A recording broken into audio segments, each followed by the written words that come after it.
యెషయా గ్రంథము 26వ అధ్యాయము 3వ వచనాన్ని ఒకసారి మనం జ్ఞాపకం చేసుకుందామండి. 26:3. అమ్మా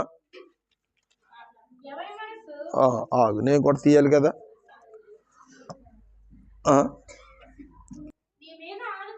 నీ మీద ఆనుకొనును వానిని నీవు పూర్ణ శాంతి గలవానిగా కాపాడుదువు.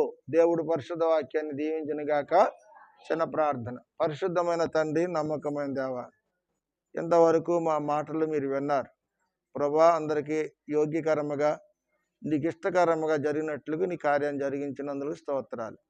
చదవబడిన మాటలు మా వినికిడిలో కొద్ది నిమిషాలు మాతో నీ దాసుడని చిలువు చింతను మరుగుపరిచి నోటికి బోరగా చేసుకుని మీ నామానికి మహిమ తెచ్చుకోమని నజరేయుడైన యేసు నామములో ప్రార్థించి స్తుతించి వేడుకుంటున్నాం పరలోకపు తండ్రి, ఆమేన్. దేవునికి స్తోత్రం. ఆ ప్రియమైనటువంటి వాళ్ళరా, దేవుని యొక్క పరిశుద్ధ లేఖనంలో యెషయా గ్రంథంలో మనం చూసిన మాటలు, ఇక్కడ యెషయా ప్రవక్త ద్వారా దేవుడు మాట్లాడుతున్నటువంటి మాట ఏమిటంటే, ఎవరి మనసు నా మీద ఆనుకుంటుందో వారిని నేను పరిపూర్ణమైన శాంతి సమాధానము కలిగిన వారుగా నేను చేస్తాను అని ప్రభువైన యేసుక్రీస్తు వాక్యము సెలవిస్తూ ఉంది ఇక్కడ. అయితే ఈ యొక్క మాటను మనం జాగ్రత్తగా పురస్కరించుకున్నప్పుడు ఎవరి మనస్సుని బట్టి గురించి మాట్లాడుతూ ఉన్నాడు ఇక్కడ. ఎవరి మనసు నా మీద ఆనుకుంటుందో, ఎవరైతే నా మీద ఆనుకొని, అంటే ఉదయం లేచిన తర్వాత సాయంకాలం వరకు మనము ఎవరో ఒకరి మీద ఆనుకోవాల్సిన అవసరత ఉంది. వృద్ధాప్యంలో వృద్ధులు ఉన్నారు అనుకోండి, ఉదయం లేచిన కాడి నుంచి మధ్యరాత్రి పండుకునే వరకు దేని మీద ఆనుకుంటారు? వాళ్ళు దేని మీద ఆనుకుంటారు? చేతి కర్ర మీద ఆనుకుంటారు. అవునా కాదంటారా? అలాగే మనము కూడా ఎవరి మీద ఆనుకోవాలంటే చేతి కర్రల మీద కాదు, కానీ పరిశుద్ధాత్మ దేవుని యొక్క శక్తి మీద మనం ఆనుకొని ఆధారపడి, ప్రభా ఇదిగో ఉదయం లేచిన దగ్గర నుండి మధ్యరాత్రి పండుకునే వరకు ఎక్కడ చూసినా యాక్సిడెంట్లు అవుతున్నాయి ప్రభా, అనేకులు బయటికి వెళ్ళిన వాళ్ళు తిరిగి ఇంటికి రాలేకపోతూ ఉన్నారు, ఇదిగో నీ కృపచేత నేను బయటికి వెళతా ఉన్నాను, నేను వెళ్ళిన ప్రయాణం అంతట్లో మీరు నాకు తోడయ్యుండి, వెళ్ళిన మార్గాల్లో తోడయ్యుండి, మళ్ళీ క్షేమంగా గృహానికి చేరుకుని నా పిల్లలను చూసుకునే భాగ్యాన్ని నాకు దయచే ప్రభు అని చెప్పి మన పొద్దున్న లేచి ఏం చేయాలమ్మా? ప్రార్థన చేయాలి. అది దేవుని మీద ఆనుకోవటము అంటారు. దాన్ని దేవుని మీద ఆధారపడటం అంటారు. దేవుని మీద ఆనుకోవటమైనా, దేవుని మీద ఆధారపడినా మన జీవితాలను కొనసాగించినప్పుడు మార్గ మధ్యలో మనకు ఎలాంటి పరిస్థితులు ఎదురైనా, ఎలాంటి ప్రమాదాలు పొంచి ఉన్నా, సాతానుడు ఏ విధంగా మనలను దారి మళ్లించాలని ప్రయత్నం చేసినా, దేవుని కృప ఎప్పుడైతే మనతో ఉందో, మనము ఎప్పుడైతే దేవుని మీద ఆధారపడ్డామో, దేవుని మీద ఎప్పుడైతే మనం ఆనుకొని ప్రయాణం చేస్తూ ఉన్నామో, మన లాభ నష్టాలు కానీ, కష్టసుఖాలు కానీ, మన భోగభాగ్యాలు కానీ, మన అవసరాలు ఏమిటో, అక్కర్లేమిటో ప్రభువైన యేసుక్రీస్తు మనతో ఉండి సమస్తాన్ని ఆయనే నెరవేర్చగలిగినటువంటి శక్తివంతుడని మనం నమ్మాలి. దేవునికి స్తోత్రం. హల్లెలూయా.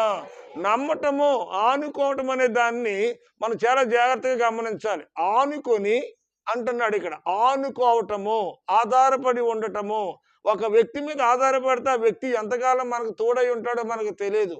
ఈ రోజుని పెళ్లి పందిట్లో పెళ్లిళ్ళు చేసుకునేటప్పుడు జీలకర్ర బెల్లం నెత్తి మీద పెట్టి, సావు మనలను ఎడపాటు చేసే వరకు నేను నీతోనే ఉంటాను అని భార్య ప్రమాణం చేస్తోంది. నేను నీతో ఉంటానని భర్త ప్రమాణం చేస్తా ఉన్నాడు. ప్రమాణం చేసిన 3-4 ఏళ్ళు భార్య భర్తలు ఏమవుతున్నాయంటండి? సమస్యలు వచ్చి విడిపోతూ ఉన్నారండి. మనం చూస్తూ ఉన్నాం ప్రియమైన వారులారా. ఈ యొక్క మధ్యాహ్నకాల సమయంలో మన జీవితాలు కడవరకు చక్కగా సాఫీగా సాగాలి అంటే అనేకమైన ఒడిదుడుకులు మన మార్గాలలో, అనేకమైన గోతులు తగులుతాయి, అనేకమైన గొప్పులు తగులుతూ ఉంటాయి, పడిపోయే ప్రమాదాలు ఉంటాయి, రక్తం వచ్చే ప్రమాదం ఉంటుంది. ఒకని తల్లి వాణిని ఆదరించినట్లుగా దేవుడు అలాంటి సమయంలో నిన్ను, నన్ను, మనందరినీ కూడా ఆదరించి ఆదుకుంటాడు. కనుకనే మనం ఎక్కడైనా పడిపోతున్నప్పటికీ నోటి మాటలో పడిపోవచ్చు, కంటి చూపులో పడిపోవచ్చు, నడకలో పడిపోవచ్చు, పడకలో పడిపోవచ్చు, హృదయ ఆలోచనలో పడిపోవచ్చు. ఏ విధంగానైనా సరే పడిపోయిన మనలను ఎక్కడైతే పడిపోతున్నామో తిరిగి అక్కడి నుంచి మళ్ళీ ఆయన మనలను లేవనెత్తే దేవుడండి. అంచేత మనం ఎవరు మనతో ఉన్నా, ఎవరు లేకపోయినా మనతో మాత్రం మనం నమ్ముకున్న దేవుడు ఎల్లప్పుడూ కూడా తోడుగా ఉండాలని మనం కోరుకోవాలి. అలాంటి కోరిక మనలో ఉండాలి. అలాంటి కోరిక అంటే ఏదో పెదవులతో ప్రభు నేను ఎక్కడికో వెళ్తాను నాతో రా అని అడగడం కాదు. పరిపూర్ణమైన విశ్వాసము. దాని కింద ఇంకో మాట ఉంటుంది చూడండి, విశ్వాసముతో అడగాలండి నా మాట. ఎవరి మీద అనుకోనప్పుడు ఏలయనగా అతడు నీ యందు విశ్వాసము ఉంచి ఉన్నాడు గనుక. అంటే ఇక్కడ ఏం కలిగి ఉండాలి? మనం అడిగేటప్పుడు విశ్వాసాన్ని కలిగి ఉండాలి. విశ్వాసం లేకుండా దేవునికి ఇష్టలై ఉండుట అసాధ్యము కనుక, అసాధ్యమనుకున్న దాన్ని సాధ్యపరచాలంటే దీనికి కావలసింది, ప్రార్థనకు మెయిన్ కావాల్సింది ఏంటంటే విశ్వాసము. విశ్వాసముతో కూడిన ప్రార్థన రోగాన్ని స్వస్థపరుస్తుంది. విశ్వాసముతో కూడిన ప్రార్థన నీ అడ్డుబండలను కరిగిస్తూ ఉంది. విశ్వాసముతో కూడిన ప్రార్థన బండను 2 బద్దలుగా చేస్తుంది. అందుచేతే విశ్వాసముతో నాడు మోసే ప్రార్థన చేశాడు కాబట్టి ఎర్ర సముద్రం ఏమైపోయిందమ్మా? 2 పాయలుగా విడిపోయింది. దేవునికి స్తోత్రం. విశ్వాసంలో ఉన్న శక్తి అది, విశ్వాసంలో ఉన్న బలం అది, విశ్వాసంలో ఉన్నటువంటి నీవు అలాంటి విశ్వాసంతో చేస్తే ఆనాడు మోసే చేసిన ప్రార్థన దేవుడు ఆలకించి ఎర్ర సముద్రాన్ని 2 పాయలుగా విడదీసి, వెనకాల శత్రువులు తరుగు వస్తూ ఉంటే, ఎదురు సముద్రం ఉంటే వీళ్ళకి ఏం చేయాలి అగమ్య గోచరం అయిపోయిన పరిస్థితి. ఆగిపోతే శత్రువుల చేతిలో సంహరించబడాలి. అక్కడ కత్తులు కటారాలు పట్టుకుని వస్తున్నారు సైన్యము, ఐగుప్తీయులు. ముందుకు వెళ్దామంటే ఎర్ర సముద్రం ఉంది, సముద్రంలో దిగి సావలేము. అలాగని చెప్పి ఇక్కడ నుంచి ఉంటే శత్రువుల చేతిలో తలలు ఖండించబడతాయి. ఏం చేయాలో తెలియని పరిస్థితి, అగమ్య గోచరంలో ఉన్నారు వీళ్ళు. అలాంటి పరిస్థితుల్లో దేవుడు అంటున్నాడు, మోషే నీ చేతిలో ఉన్నటువంటి కర్రను తీసి ఆ ఎర్రపాయని, ఎర్ర సముద్రాన్ని గురించి ప్రార్థన చేయమన్నాడు. ప్రార్థన 2 పాయల కింద ఎర్ర సముద్రాన్ని చేస్తే 6 నేలలో ఇశ్రాయేలు ప్రజలు నడుచుకుంటూ వెళ్ళారు. ఇదంతా విశ్వాసం వల్ల జరిగిన కార్యక్రమం కాదంటారా? ఎర్ర సముద్రం పాయల కింద అయిపోయిందంటే విశ్వాసంతో కూడిన ప్రార్థన కదా. ప్రార్థనకి సముద్రమే 2 పాయలు అయిపోతే ఈ లోకంలో ఉన్నది ఏది ఆగుద్దండి? ఏది ఆగదు. దేవునికి స్తోత్రం. హల్లెలూయా. మన కార్యం, మన ప్రార్థనకు జవాబు రావాలి, మన ప్రార్థనకు బలమైనటువంటి శక్తి రావాలి అంటే దానికి తోడుండవలసింది విశ్వాసము. ఒకటి ప్రార్థన, మరొకటి విశ్వాసము. ఈ రెండు రెక్కలుగా భావించాలి. ఒకటి విశ్వాసము, మరొకటి ప్రార్థన. పక్షి ఉందనుకోండి, పక్షి 2 రెక్కలు కరెక్ట్గా ఉంటేనే ఉన్నతమైన శిఖరాలకు ఎక్కగలుగుద్ది. అందులో ఏ పక్షికి ఏ గూడు ఇరిగిపోయినా, ఏ రెక్క ఇరిగిపోయినా పైకి ఎగరలేని పరిస్థితి. ప్రియమైన వాళ్ళారా, అంచేత ఇప్పుడు మీకు అర్థం అవడం కోసం ఈ విషయం చెప్తున్నాను. 2 అనేటువంటిది ప్రార్థన, రెండోది విశ్వాసము. ఈ రెండిట్లో ఏది లేకపోయినా మన ప్రార్థన పైకి చేర్చబడదు. అంచేత 2 కలిసి ఉండాలి. 2 రెక్కలు. ఈ 2 రెక్కలు మనం ధరించిన రోజుని ఉన్నతమైన శిఖరాలకు వెళ్ళగలుగుతాం. దేవునికి స్తోత్రం. హల్లెలూయా. ఇప్పుడు మన షారుణ్ కుమార్ అమ్మాయి ఉంది రాజేశ్వరి. ఆ తర్వాత ఇక్కడ చాలామంది మీ పిల్లలు కూడా చేశారు. చర్చికి పనిచేశారు. వాళ్ళు చర్చికి పనిచేశారు, చక్కగా పెళ్లి చేసుకున్నారు, తమ భర్తతో సుఖశాంతులతో ఆనందంగా ఉన్నారు. చర్చిలో పనిచేసిన వాళ్ళు అందరూ బాగున్నారు ఈ రోజు చెప్పాలంటే. ఏ ఒక్కడు మా బాగాలేదు అనుకునే వాళ్ళు లేరు. మీ పిల్లల్లో చాలామంది దేవుని మందిరం పనిచేశారు. 98 నుంచి కూడా పనులు చేస్తానున్నారు. 4-5 సార్లు పడగొట్టాం, 4-5 సార్లు కట్టుకుంటూ వచ్చింది. అప్పటి నుంచి పనులు చేశారు. వాళ్ళ పిల్లలు పెద్దోళ్ళు అయ్యారు. వాళ్ళు పెళ్ళిళ్ళు చేసుకున్నారు. 2-3 పిల్లలను కానీ పాలు భాగస్తులమై ఉంటే, దేవుని పనిలో మనం పాలు పంపులు పొందితే మనలను, మన కుటుంబాలను, మన పిల్లలను కూడా దేవుడు ఆశీర్వదించాడు. అందులో ఏమాత్రమో సందేహం లేదు. అంచేత మనము ఎవరి మీద అనుకున్న ఉపయోగం లేదు, కానీ నీ దేవుడైన యెహోవా మీద పరిపూర్ణమైన విశ్వాసముతో నీవు ఆనుకొని ముందుకు సాగుతూ ఉంటే దేవుడు ఉన్నతమైన కార్యాలు మీ పట్లైనా నా పట్లైనా చేస్తాడండి. ఆయనకు అసాధ్యమైంది ఏంటి? ఏమీ లేదు. ఏం చేయాలో తెలియని పరిస్థితిలో, ఓ పక్కనే ఇల్లు లేదు, సరైన ఇల్లు లేదు, ఓ పక్కనే పిల్లలు పెళ్ళిళ్ళకి వచ్చారు, వాళ్ళకి పెళ్ళిళ్ళు చేయాలంటే డబ్బు లేదు, కనీసం ఇల్లు కట్టుకుందాం ఇంటికి డబ్బు లేదు, వాళ్ళు ఏదైనా దారి చూడాలంటే ఏ దారి గమ్యం కాపాట్లా. అలాంటి పరిస్థితుల్లో కూడా కొంతమంది ఉన్నారు. ఇల్లు లేదు, కట్టుకోవడానికి తామత లేదు, పెళ్ళికి పిల్లలు ఎదిగిన వాళ్ళు ఉన్నారు. వాళ్ళకు దారి చేయాలంటే చేతిలో 4 రూపాయలు లేవు, కష్టపడుతున్నాం. ఉదయం నుంచి మధ్యరాత్రి కష్టపడుతున్నాం. కష్టార్జితమంతా సారా కొట్లని కళ్ళు దుకాణాలు ఇచ్చేసి సాలిసాలిన భోజనం చేసి పిల్లలకు కూడా సాలిసాలి భోజనం పెట్టి ఆ తల్లి ఉంటే తిని లేకపోతే కన్నీరు అనుపానంగా చేసుకుని తన భర్త కోసం అంగలారుస్తున్నటువంటి కుటుంబాలు ఈ రోజుని కోకోళ్ళగా మనం చూస్తూ ఉన్నాం. ఇప్పుడు ప్రేమ కుమార్ చెప్పిందో మాట నిజమే. ఎన్నో కుటుంబాలు ఈ రోజుని కష్టపడుతున్నారు, చెమట ఊడుస్తున్నారు, పైకి అంతా బాగానే ఉన్నది కానీ తినడానికి 2 పూట్ల భోజనము లేని వాళ్ళు ఎంతోమంది ఉన్నారు. ఇవన్నీ కూడా మనం అందరం తెలుసుకోవాలి. మనం శుభ్రంగా తింటున్నామని అందరూ బాగున్నారని అనుకోకూడదు. ఎంతోమంది కన్నీరు అనుపానాలుగా చేసుకుని తమ బిడ్డల కోసం రోధిస్తూ ఉన్నారు. ఎవరితో చెప్పుకొని హేళన చేస్తారు తప్ప ఎవరు సహాయం చేసే వాళ్ళు ఉండరు. అందుకే ఎవరితో ఏమి చెప్పుకోలేక వాళ్ళు బాధలు వాళ్ళే దిగమింగుకొని ముందుకు సాగుతూ ఉన్నారు. అలాంటి వారి జీవితాల్లో దేవుడు అద్భుతాన్ని చేస్తాడు. నువ్వు ఎవరికి చెప్పుకోవద్దు. ఎవరు చెప్పిన నీకు ఉపకారం చేయకపోయినా పర్లేదు కానీ నిన్ను హేళన చేస్తారు నలుగురిలో. అలాంటి వాళ్ళకి నువ్వు అసలు నీ విషయాన్ని ఎప్పుడు చెప్పుకోవద్దు. నీ ఏదైనా విషయం ఉంటే నీ పరమ తండ్రి కంటే నీకు గొప్పవాళ్ళు ఎవరున్నారు ఈ లోకంలో? నీ కన్న తండ్రి కంటే నీకు గొప్పవాళ్ళు ఎవరున్నారు ఈ లోకంలో? నిన్నైనా నన్నైనా కన్నవాడు పరమ తండ్రి ఒక్కడే. నీ కష్టమైన నా కష్టమైన మనం అందరం కలిసి ఆయనకు మొరపెట్టుకుంటే ఆయన నుండి మనకు ఒక అద్భుతాన్ని జరుగుతుంది. దేవునికి స్తోత్రం. హల్లెలూయా. నా ప్రియమైన వారులారా, ఎవరి మనసు ఆయన మీద ఆనుకుంటుందో అలాంటి వాళ్ళ పట్ల దేవుడు బలమైన కార్యాలు చేస్తాడు. అంతే. బలమైన కార్యాలు నీకు జరగాలి అంటే ఆయన మీద ఆధారపడాలి మొట్టమొదటిది.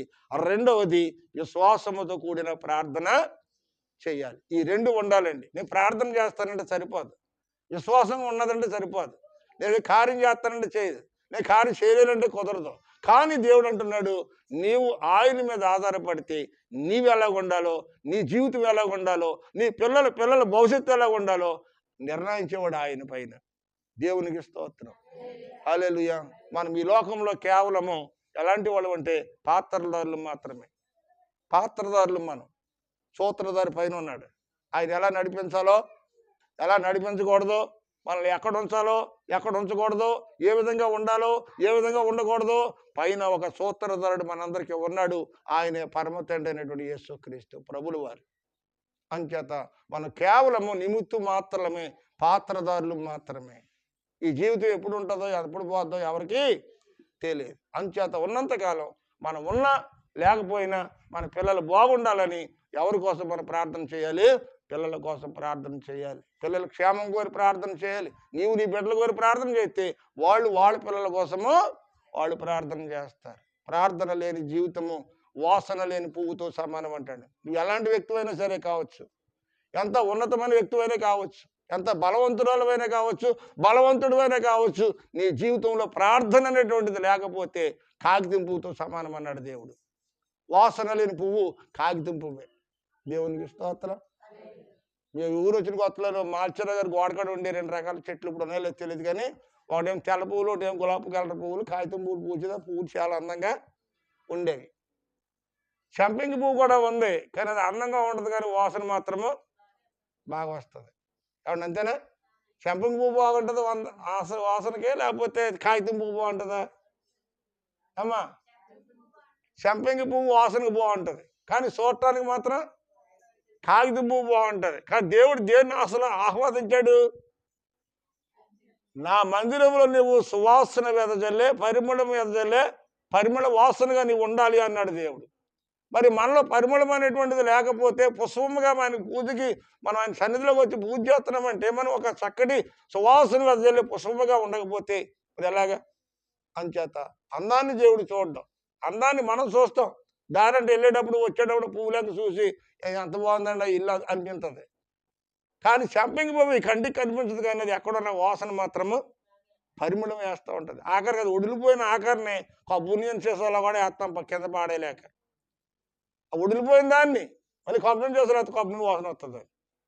ఎందుకు ఈ విషయం చెప్తున్నానంటే, మీరు సంపంగి పువ్వుకు చూడండి, కాగితం పువ్వు చూడండి. సంపంగి పువ్వు వాసనతో ఎడజల్లింది. ప్రార్థన ఉన్నటువంటి జీవితము సంపంగి పువ్వు లాంటిది.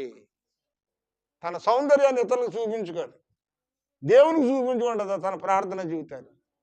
అంచేత ప్రతి విశ్వాసి కూడా దేవుని మీద ఆధారపడాలి, ఆయన మీద ఆనుకోవాలి. ఎవరైతే ఆయన మీద ఆనుకుంటారో, ఎవరైతే అలాంటి విశ్వాసాన్ని కలిగి ఉంటారో, నీకెంతటి కాలం నుండో అడ్డుబండగా ఆటంకంగా ఉన్నటువంటి కార్యక్రమాన్ని కూడా దేవుడు పటాపంచలు చేస్తాడు. దేవునికి స్తోత్రం. హల్లెలూయా. అంతేనమ్మా? అంతేనా? నీ మీద ఆనుకున్న వారిని దేవుడు ఏం చేస్తాడంట? పరిపూర్ణమైన శాంతి. ఎంతమందికి శాంతి ఉందండి ఈ రోజుని అమ్మా? ఎవరి మనసు నీ మీద ఆనుకుంటుందో వాళ్ళని ఏం చేస్తాడంటే దేవుడు? పూర్ణమైన శాంతి. పరిపూర్ణమైన శాంతి దేవుడు నీకు అనుగ్రహిస్తాడు. శాంతి లేక, సమాధానం లేక, నెమ్మది లేక అనేకమైన కుటుంబాలు కలిసినట్టుగా ఉంటున్నారు. కానీ ఒకే కప్పు కింద 4-5 కుటుంబాలు కలిసి ఉంటున్నారు. కానీ ఒకళ్ళంటే ఒకళ్ళకి పడదండి. చిన్న కోళ్ళంటే పెద్ద కోళ్ళకి పడుతుంది, పెద్ద కోళ్ళంటే చిన్న కోళ్ళకి పడుతుంది, ఈ కోళ్ళంటే అత్తగారికి పడుతుంది, అత్తగారంటే ఈ కోళ్ళకి పడుతుంది. ఇలాంటి కుటుంబాలు ఎన్నో లోపల అంతర్గత తగాదాలతో ఎన్నో కుటుంబాలు ఉన్నాయి. పైన చెప్పుకోరాళ్ళు. ఏది శాంతి? ఏది? నీ డబ్బు నీకు శాంతినిచ్చిందా? నీ బంగారం నీకు శాంతినిచ్చిందా? నీ మేడ మిద్దులు నీకు శాంతిని, సంతోషాన్ని ఇచ్చిందంటే ఏది సంతోషాన్ని ఇవ్వదండి మనిషికి? సంతోషం మనిషికి అంతే. మన పూర్వీకులు ఎవరో పెట్టారు, చుట్టూ కూర్చో అంత సుఖం లేదు, భోగం లేదని. ఏమండి? చుట్టుగుడిసెలో ఉన్న ఆనందం, ఈ మేడ మిద్దుల్లో ఉండదండి. ఆ చుట్టుగుడిసెలో ఉన్నటువంటి ఆనందం వేరు. ఆ రోజుల్లో కరెంట్ లేకపోయినా కానీ మెతుకులు తిని అరుగు మీద తుమ్మాలేసి పడుకుంటే యాపగా నిద్ర పట్టి దోమలు కూడా అంత ఉండేవి కదండి. అప్పుడు కరెంట్ వచ్చిన తర్వాత, ఫ్యాన్లు వచ్చిన తర్వాత, ఏసీలు వచ్చిన తర్వాత దోమలు మొదలెట్టినాయి. మా చిన్నప్పుడు అయితే దోమలు అంత లేవు. ఉండేయా? లేవు. ఆ దోమలు ఉండి చచ్చిపోతాం. ఇప్పుడేముంది, కరెంటు 10 నిమిషాలు కరెంట్ లేకపోతే జట్టు వెలిగింతుందండి. పక్కన ఒకటి వెలిగింతుందండి, అక్కడ ఒకటి వెలిగింతుందండి. ఎక్కడ వెలిగితే మొత్తం జట్టగా అవి దోకుంటాయా? వంతు అన్నట్టు కానీ చెప్పి పడుకుంటాడు, మొత్తం దిగిన తర్వాత లేస్తాడు. ఇవి కూడా అంతే. జావలు చావడానికి కదండి జట్ట, మొత్తుగా కానీ చెప్పి పడుకుంటాకే. శాశ్వతంగా చచ్చిపోతే మళ్ళీ రేపొద్దున మళ్ళీ ఎందుకు వెలిగించుకోవటం? ఎప్పుడో చచ్చిపోయింది దోమంతాను. అవునా కదా? అది ఊరికే మొత్తం ముందు అనమాట దానికి. ఈ రకంగా మనం చూస్తూ ఉన్నాం. అయితే ఈ మధ్యాహ్న కాల సమయంలో ప్రియమైన వాళ్ళారా, మనకి కావాలి పరిపూర్ణమైన శాంతి కావాలి. నువ్వు గంజేసి తిన్నా నీ మనసు ప్రశాంతంగా ఉండాలంటే మనసులో ఏముండాలమ్మా? శాంతి కావాలి. శాంతంగా ఉండాలి, శాంతి కావాలి, సంతోషంగా ఉండాలి. భార్య భర్తలు సంతోషంగా ఉంటే గుక్కుడు మంచిలు తాగని పడుకుంటారు. సంతోషం లేని కాడ, శాంతి సమాధానం లేని కాడ, ఏకాత్మ ఏక మనసు లేని కాడ దేవునికి స్తోత్రం. హల్లెలూయా. ప్రియమైన వాళ్ళారా, మనము పరిపూర్ణమైన శాంతి కలిగి ఉండాలంటే ఎవరి మీద అనుకోవాలి? దేవుని మీద పరిపూర్ణంగా అనుకోవాలి. ఎవరి మనసు ఆయన మీద ఆనుకుంటుందో వాళ్ళు ఎలా ఉంటారంట? ఎలా ఉంటారమ్మా? పూర్ణ శాంతి గలవని వలె ఉంటారు. దేవునికి స్తోత్రం. తర్వాత ఇంకో మాట కూడా చదువుకుందాం. సామెతల గ్రంథం 3:7 3:7. అరగంటలో ముగింతానమ్మా. చెప్పు టైం చెప్పు నాకు. స్టార్టింగ్ చేసిన కాడ నుంచి అరగంట మొదలు, అప్పుడే 10 నిమిషాలు అయిపోయినట్టుంది. అది నేను జ్ఞానిని కదా అని నీవు అనుకోవద్దు. చాలు, ఒక్క మాట చాలు. చూసారండి, మనం ఎంతవరకు దేవుని మీద ఆధారపడితే మన జీవితాలు ఏమవుతాయని చెప్పుకున్నాం? పూర్ణ శాంతి గలవాని వలె కుటుంబాలు ఉండగలుగుతాయి దేవుని మీద ఆనుకుంటే. అయితే కొంతమంది అధిక జ్ఞానం కలిగిన వాళ్ళు కూడా ఉంటారు. దేవుడు లేడనే వాళ్ళు ఉన్నారు, దేవుడు ఉంటే చూపించమనే వాళ్ళు ఉన్నారు.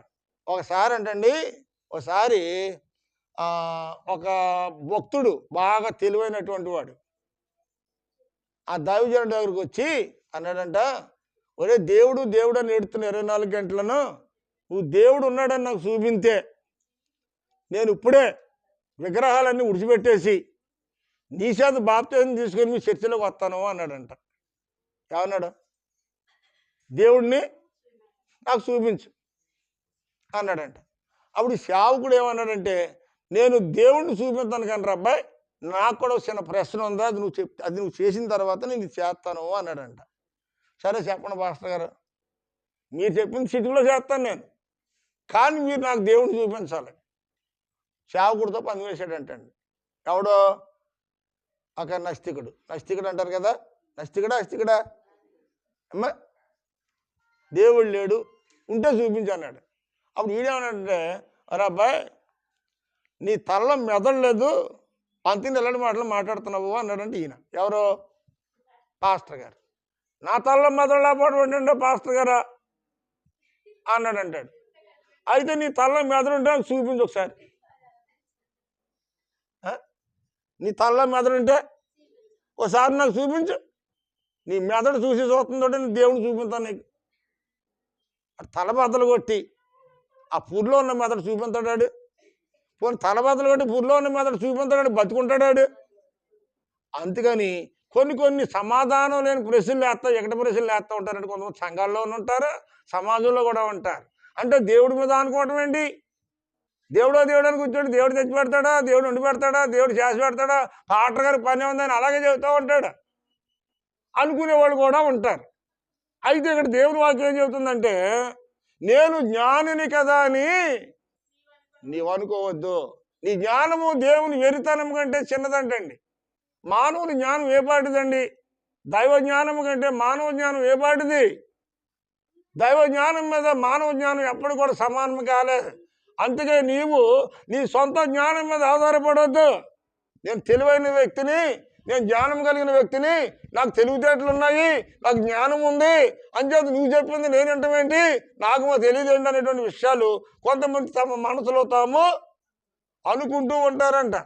అలాంటి వాళ్ళకి దేవుడు ఏం చెబుతున్నాడంటే, నేను జ్ఞానిని కదా అని నీవు అనుకోవద్దు. దేవునికి స్తోత్రం, హల్లెలూయా. నీ జ్ఞానము దేవుని ఎదుటెందుకు పనికిరాదు. నీ జ్ఞానము నిన్ను బాగు చేయదు. నీ జ్ఞానము నిన్ను ఉన్నతమైన స్థితిలోనికి తీసుకురాలేదు. అందుకే ప్రభా, నేను జ్ఞానహీనుడను నాయన, ఈ యోగ్యత లేనివాడిని తండ్రి, పెంట గొప్పలు ఇస్తరబట్టి బతుకుతాయన, నా బ్రతుకును నీవు లేవనెత్తగలవు నాయన. నన్ను నీ చేతిలో పెట్టుకుంటున్నాను ప్రభా, నన్ను నేను సజీవ యోగముగా నీకు సమర్పించుకుంటున్నాను తండ్రి. నన్ను ఎక్కడ ఉంచాలని ఇష్టపడుతున్నావో నీ చిత్త ప్రకారం నన్ను ఉంచు ప్రభా అని ప్రార్థన చేస్తే, నిన్ను నీవు సజీవ యోగముగా ఆయనకి సమర్పణ చేసుకుంటే మన బాధ్యత ఆయన చూడ్డంటారా? తప్పనిసరిగా చూస్తాడు. మనం ఏం చేస్తాడు కొన్నిసార్లు ఆయన మీద ఆధారపడం కదా. ఆయన మీద ఆధారపడకుండా కొన్నిసార్లు మీరు అక్కడ దేవునితో మాట్లాడటం నీ ఖాళీ లేకపోతే, దేవుడు నీ పట్ల ప్రత్యేకమైన దృష్టి పెట్టి నీ కార్యాలు చేయాలంటే ఆయన కూడా నిన్ను దృష్టించాలి కదా. నువ్వు ఎక్కడికి వెళ్తున్నావో, ఎక్కడి నుంచి వస్తున్నావో, నడుస్తున్నావో, కూర్చున్నావో, తింటున్నావో, తాగుతున్నావో, పండుకుంటున్నావో, ఏం చేస్తున్నావో దేవుడికి తెలీదా? తల్లి గర్భంలోంచి భూమి మీద పడింది నీకు తెలియకపోవచ్చేమో. నీ గురించి నీకు తెలియకపోవచ్చు, నీ గురించి నీ తల్లిదండ్రులు పూర్తిగా నిన్ను అర్థం చేసుకోలేకపోవచ్చు. కానీ నిన్ను తల్లి గర్భంలో పిండంగా ఏర్పాటు చేసినటువంటి దేవాది దేవుడు నువ్వు కడకు చేరే వరకు కూడా నీ చరిత్ర అంతా ఆయనకి తెలుసు. నీ చరిత్ర, నా చరిత్ర, మనందరి చరిత్ర ఆయనకి తెలుసు. ఆయనకు మరుగైనది లేదు. అందుకే మన జ్ఞానం మీద మనం ఎప్పుడు కూడా ఆధారపడకూడదు. మన తెలివితేటల మీద మనం ఎప్పుడు ఆధారపడకూడదు. మన అందచందాల మీద మనం ఎప్పుడు ఆధారపడకూడదు. దేవునికి స్తోత్రం, హల్లెలూయా.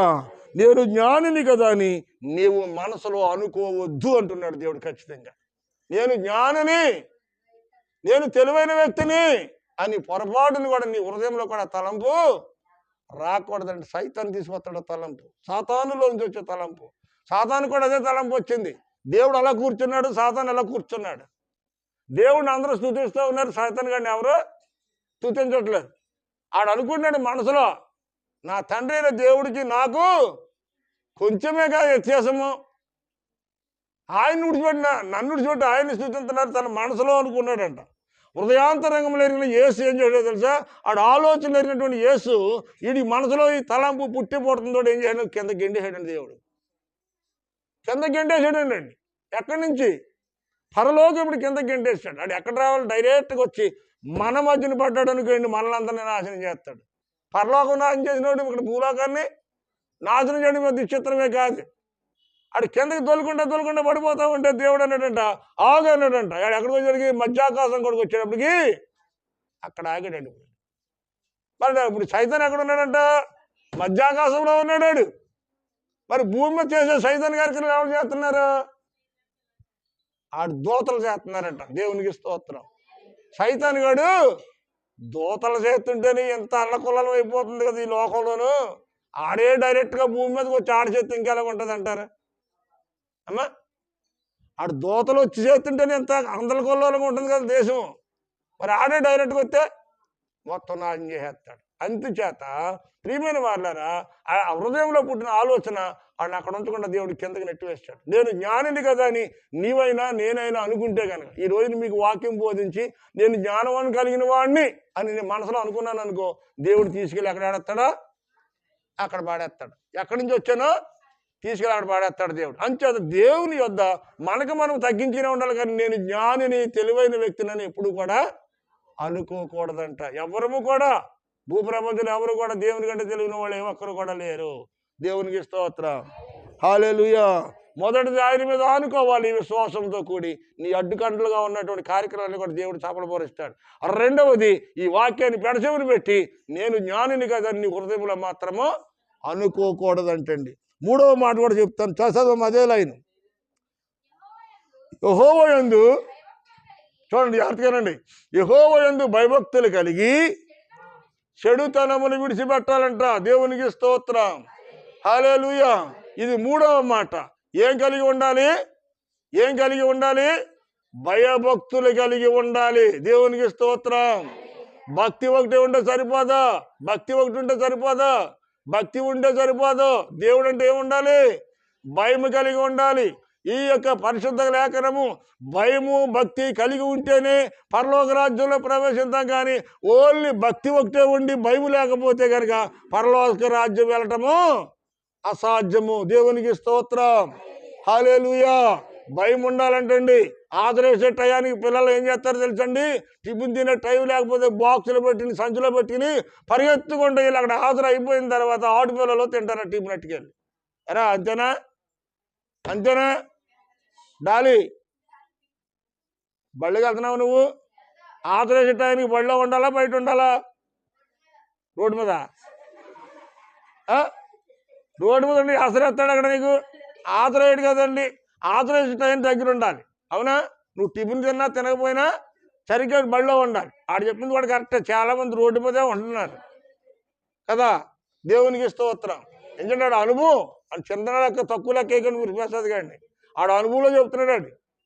ఆడు ఫెయిల్ అయ్యాడనుకో హాజరు లేదనమాట లెక్క. అంటే టయానికి ఆడలేదు బయట కూర్చుంటాడు అని. అది గుర్తుపెట్టుకోండి మీరు. అయితే ఇక్కడ మన జాగ్రత్తగా గమనించింది ఏంటంటే దేవుడు అంటున్నాడు దేవుని ఎడల భయభక్తులు కలిగి, అమ్మా ఎలా కలిగి? భయభక్తులు భయము కలిగి భక్తి కలిగి చెడుతనమును విడిచిపెట్టాలంటాడు. చెడుతనం అంటే ఏంటి? దేవునికి అసహ్యమైనది ఏది కూడా మనలో ఉండడానికి వీల్లేదు. చెడుతనం అనగా పెదవులతో మాట్లాడేది ఒక విధంగానో అంతరంగంలో దాచుకునేది ఒక విధంగా, అది దాన్ని ఏమంటారు? చెడుతనము అంటారు. అంచేత ప్రేమ కలిగిన పెదవులు అపవిత్రమైన హృదయాన్ని కూడా ఉంది. పెదవులతో బాబుగానికి ఆగేసి అంతరంగంలో తిట్టుకుంటా ఉన్నావు అనుకో దాన్ని ఏమంటారు?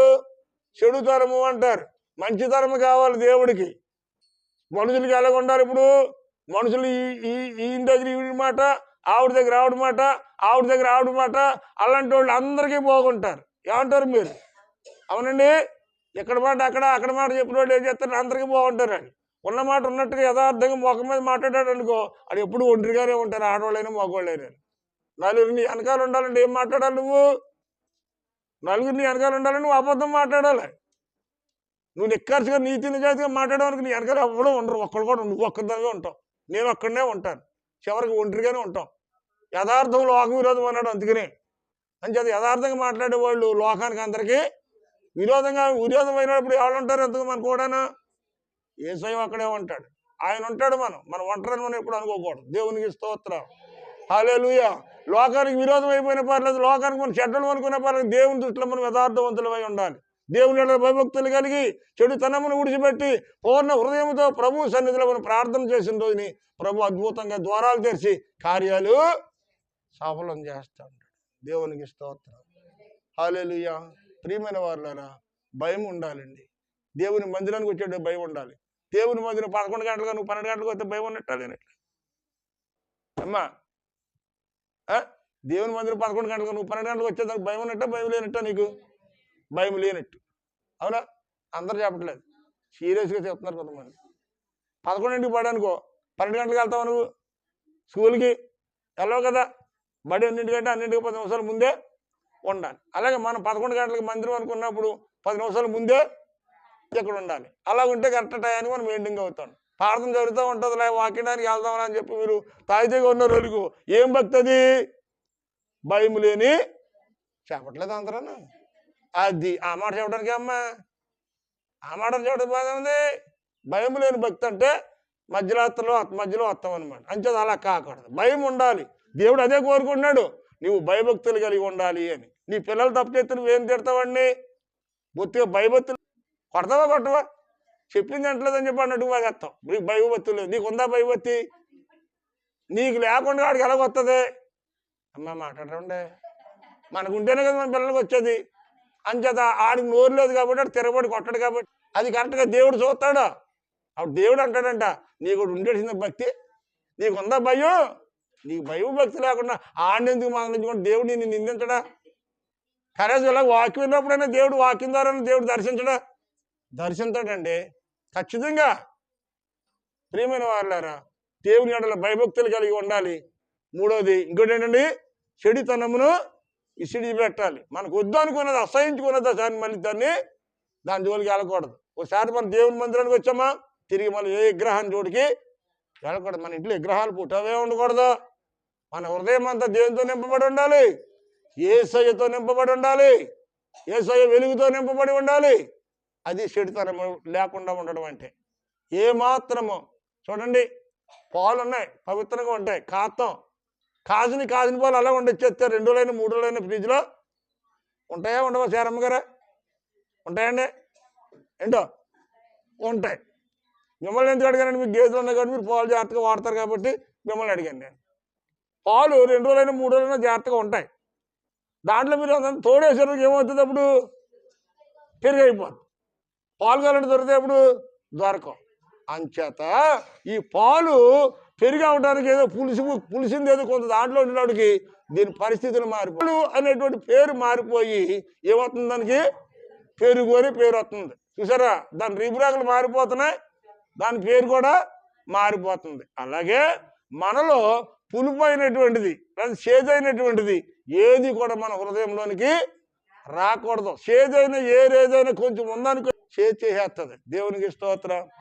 అంచేత చేదైనా పులుపైనా చెడు అయినా ఈ మూడిట్లు కూడా ఒకే దానికి సంబంధించినటువంటి భావతే. అందుకని ప్రియమైన వారులారా, మనము పరిశుద్ధులుగా ఉండాలి, పవిత్రంగా ఉండాలి.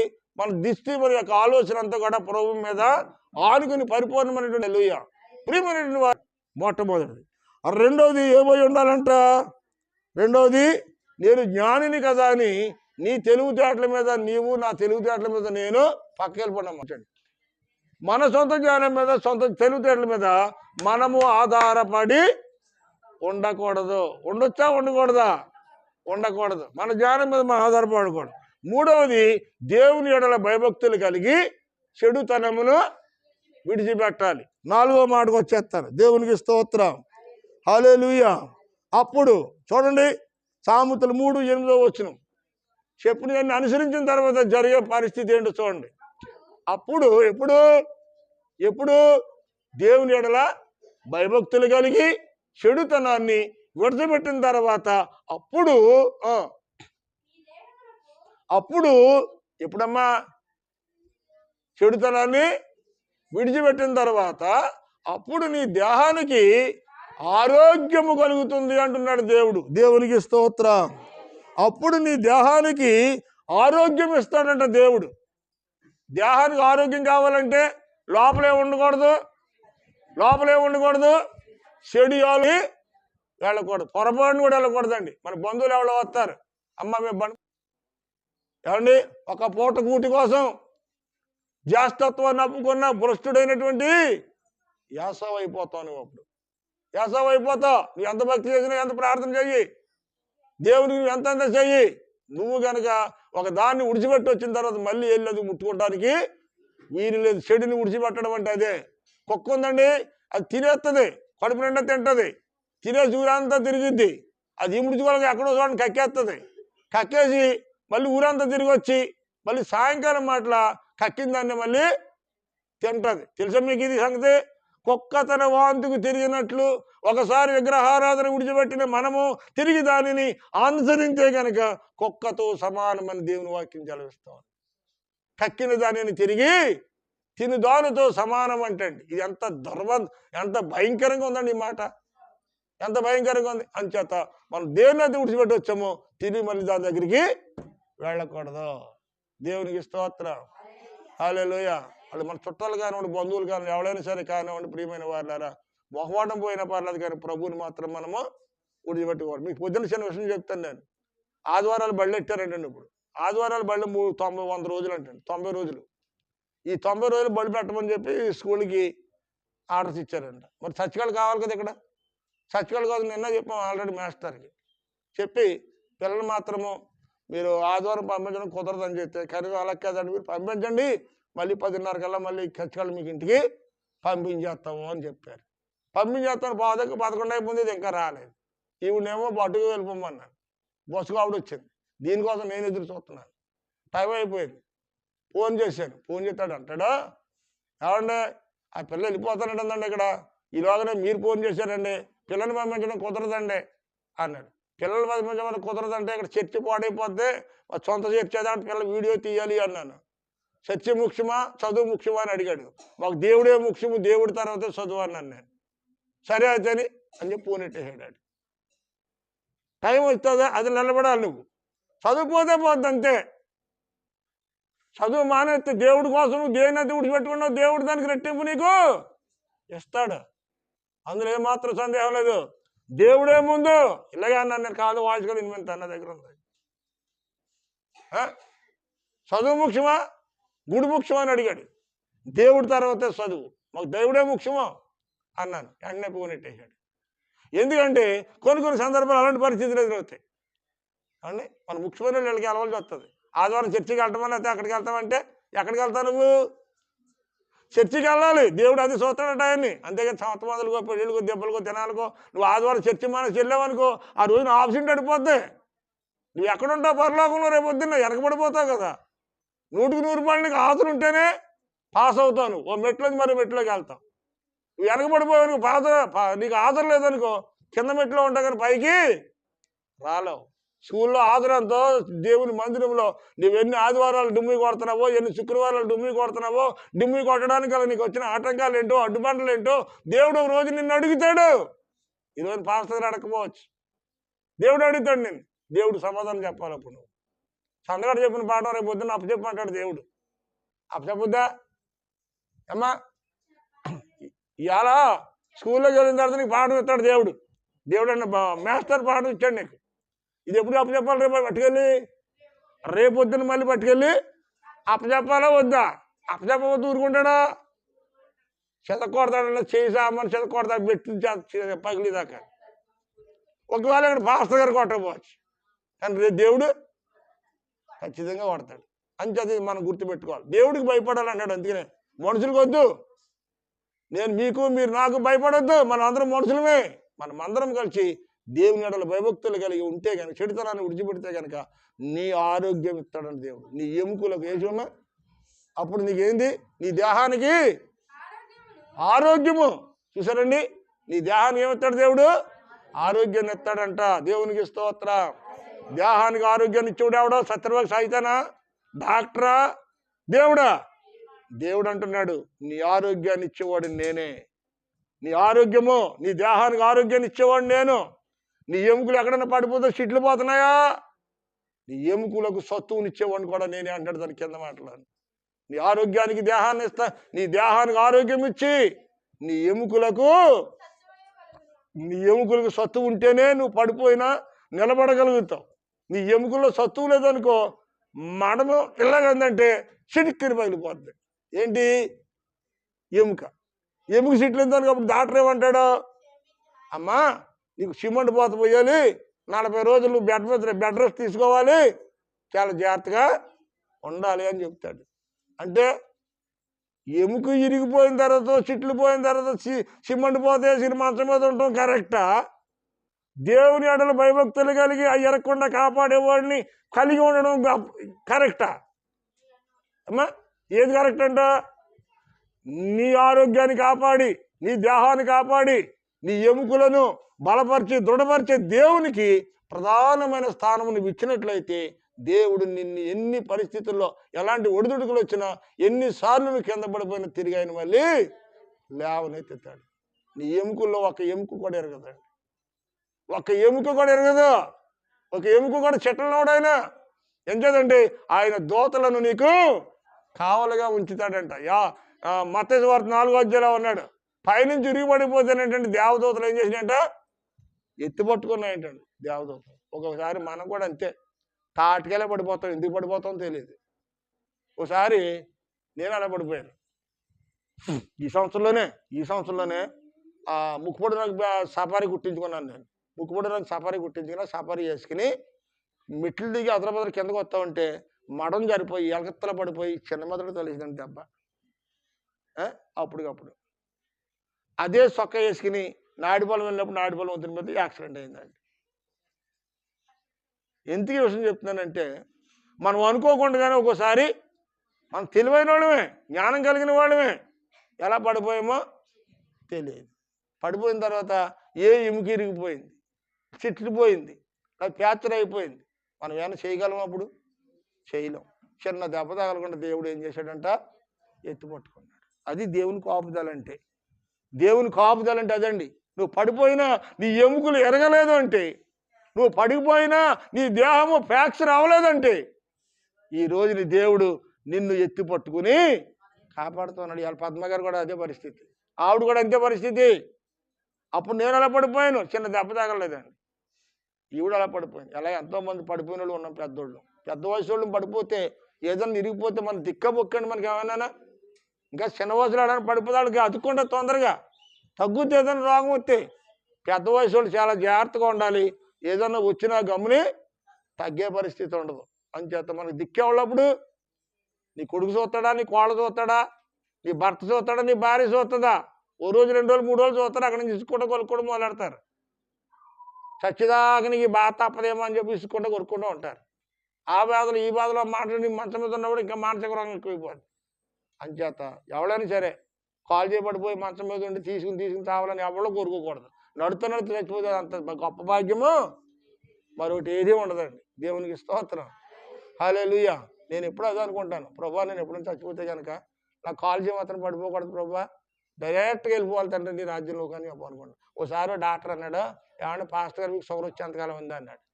షుగర్ వచ్చాడు 10 ఏళ్ళు లేదు, 15 ఏళ్ళు దాకా నీకేం డౌట్ లేదు, 15 ఏళ్ళు దాటిందంటే పెరాలసిస్ వస్తుంది అన్నాడు. పచ్చవతం వచ్చేస్తుంది, కాల్ చేయలేకపోతుంది అన్నాడు. అంటే నాకని కదా ఎవరికైనాను 10 ఏళ్ళు దాటితే వస్తుందండి, ఎప్పుడు వస్తుందో తెలియదు. ఏమన్నా ఇప్పుడు నాకు వచ్చేదంటే 25 సంవత్సరాలు అయింది. ఈ రోజు పచ్చవతం అనేది ఎరగన్నాను. కానీ అది ఎవరి కృప? దేవుని కృప. బతుకుంటే ఆయన పని చేస్తున్నాం కదండి, ఆయన గొప్పగారు కదా మనం బతుకుంటేని. ఆయన్ని స్తుతింతున్నాం, మీరు స్తుతించడం నేను స్తుతిస్తున్నాం, మనం అందరం కలిసి దేవుడిని స్తుతిస్తున్నాం. కాబట్టి దేవుడు మనల్ని భూమి మీద దీర్ఘాయుషవంతులుగా చేశాడు, ఆయుధారోగ్యాలు ఇచ్చాడు, అనవసరాలు ఇచ్చాడు, దేవుడిని స్తుతించి మహింపరచుకోవడానికి. అంతేగాని మనకు అన్ని ఇచ్చాడు కదా దేవుడు అని చెప్పి దేవుని స్తుతించడం మానేస్తే దేవుని బాధపడతా ఉంటాడు. కొడండి, దేవునికి స్తోత్రం, హల్లెలూయా. నా ప్రియమైన వారులారా, ఈ మధ్యాహ్న కాలంలో వాక్యాన్ని ముగిస్తాను. ఇంకా జాగ్రత్తగా మీరు 5 మాటలు చెప్పాను నేను. ఒకటి, ఎవరి మీద నీవు అనుకుని ఉన్నావో, ఎవరి మీద నీ మనసు ఎవరి మీద ఆనుకుని ఉందో వారికి పరిపూర్ణమైన శాంతిని దేవుడు ఇస్తాడంట. దేవునికి స్తోత్రం. చెప్పండి, ఎవరైతే ఆయన మీద ఆనుకుంటారో వాళ్ళకి దేవుడు ఏమిస్తాడంట? పరిపూర్ణమైన శాంతిని అనుగ్రహిస్తాడంట. ఆనుకోవటము అనగా ఆధారపడటము. రెండవది విశ్వాసముతో ప్రార్థన చేయటం. దేవునికి స్తోత్రం, హల్లెలూయా. మూడవదిగా, నేను జ్ఞానిని కదా అని మన హృదయంలో మాత్రము పొరపాటును కూడా తలంపు రానివ్వకూడదంటే అండి. అంచేత మనం చాలా జాగ్రత్తగా ఉండాలి. నాలుగవది ఎలా ఉండాలంటే, యెహోవా యందు భయభక్తులు కలిగి చెడుతనాన్ని విడిచిపెట్టాలి అని 4వ మాట చెప్తున్నాడు. 5వ దాంట్లో ఏమంటున్నాడంటే, అలాగూ నువ్వు చేస్తే నీ దేహానికి ఆరోగ్యమును, నీ ఎముకలకు సత్తువును నేను ఇచ్చేదను అంటూ ఉన్నాడు దేవుడు. ఈ రోజుని ఈ కడవర జనాలు అందరికీ కావాల్సిందంటే అన్న వస్త్రాలు కాదండి. అన్న వస్త్రాలు లోటు ఎవరికి లేదు, కానీ ఏ టయాన్ని ఏ రోగం వస్తుందో, ఏ టయాన్ని ఎప్పుడు పడిపోతే ఎక్కడ దెబ్బలు తగులుతాయి, అక్కడ నడువు ఇరిగిపోతాయి, అక్కడ కాళ్ళు ఇరిగిపోతాయి, అక్కడ చీరిపోతాయి అనే భయం ఎక్కువైపోయిందండి ఈ రోజుల్లో. కానీ ఎముకల హాస్పిటల్ ఖాళీలో, జనరల్ హాస్పిటల్ ఖాళీలో. ఏమండి, ఏదైనా రోగం వస్తే ముక్కు ఒకటి చూపించవలసి వస్తుంది, కన్ను ఒకటి చూపించవలసి వస్తుంది, చెవు ఒకటి చూపించవలసి వస్తుంది. మన అవయవాలన్నీ డాక్టర్లు ఏం చేశారంటే పనిచేసుకున్నారండి తలగొట్టని. చెప్పండి అమ్మా, అంతేనా? ఏదైనా చెప్పితే ముక్కుకి ఏదైనా చెప్పితే ముక్కు దాటదానికి వెళ్ళవలసి వస్తుంది, చెవికి ఏదైనా వస్తే చెవి దాటదానికి వెళ్ళవలసి వస్తుంది, కాలు ఏదైనా బెనికిందంటే ఎముకలు దాటదానికి వెళ్ళవలసి వస్తుంది. పోనీ ఇవన్నీ కలిసి ఒకటే చూస్తాడంటే ఎవడు చూడట్లేదు. మాట్లాడరావండి, అవునా? ఇలాగా ఏం చేశారంటే మన శరీరం ఒకటే, అవయవాలన్నీ మనయే, కానీ డాక్టర్లు మాత్రం ఏం చేశారంటే చూడకండి, చూసుకున్న తర్వాత మాసం 10 మంది కలిసి ఓటాలు వేసుకుంటారు, ఏటను ఓటాలు వేసుకుని తలకపోకి ఇచ్చుకుంటారు. అలా ముక్కు ఒకడో, చెవు ఒకడో, తలకి ఒకడో, కాలు ఒకడో, చెయ్యి ఒకడో. ఈ డాక్టర్లు పని చేసుకున్నారండి మన శరీరం దేహాన్ని బతుకుండగానే పని చేసుకున్నారు. దేవునికి స్తోత్రం. అంచేత మనం ఇలా పంచుకోకుండా, ఇలా మాసం దుకాణంలోనూ మాసం ముగ్గుల కింద అయిపోకుండా మనం జాగ్రత్తగా ఉండాలంటే ప్రభు మీద ఆనుకుని ఉండాలి. ఎవరి మీద అనుకోవాలమ్మా? అది రాగిడి నెలను వెళ్ళామనుకోండి, నడుతూ ఏమాత్రం చేత కాకపోయినా రాగిడి నెలని అమాంతంగా పడిపోతాం. పడిపోయిన కడే పడిపోతాం. రాగిడి నెల ఎలా నడాలి? ఈ సినిమాలు నడిచి చూడికి వెళ్దాం అమ్మా. అది దించేదండి, వీళ్ళ అమ్మగారిది కూడా రాగిడి నెల కాబట్టి. వాళ్ళ అమ్మగారిది రాగిడి నెల, మదేం ఇసుక నెల. నిజమే, బొట్ట నెల అంటే బాగా గుచ్చుకుని నడవాలంటే రాగిడి నెల నడి వెళ్ళేవాళ్ళు. అదే ఇసుక నెల అనుకోండి, ఎలా నడిచినా పడతాం మనం పడం. మన మొగలతో 2 కాళ్ళు పట్టడం, మన బార్డర్ అంతా కూడా ఇసుకే కాబట్టి మనం పడం. చిన్న పిల్లలంతా కూడా ఎలా కాటిలాగా ఉంటుందండి మట్టి.